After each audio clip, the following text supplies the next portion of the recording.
Let's talk about the world of the jinn. Jinn are one of the most misunderstood topics in Islam.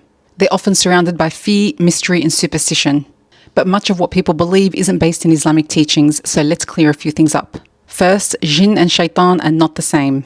The jinn are a creation from Allah made from smokeless fire, as mentioned in Surah Ar-Rahman.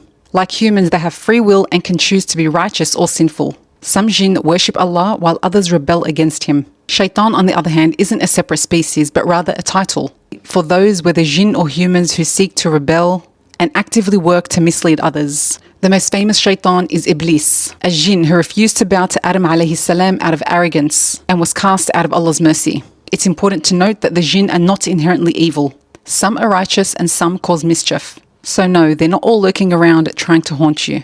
However, jinn can sometimes interact with humans, and our actions can provoke them unintentionally.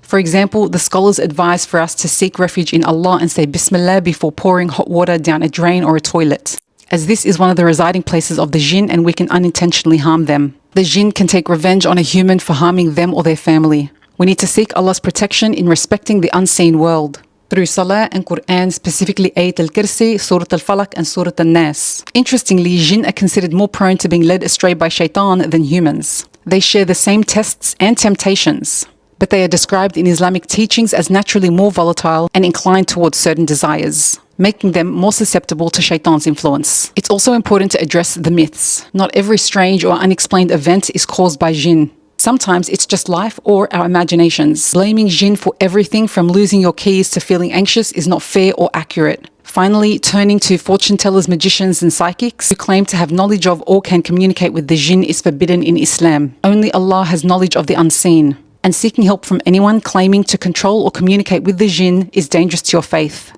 Understanding the jinn, their attributes, their appearance and their roles through authentic sources allows us to remove that fear and replaces it with clarity and reliance on Allah.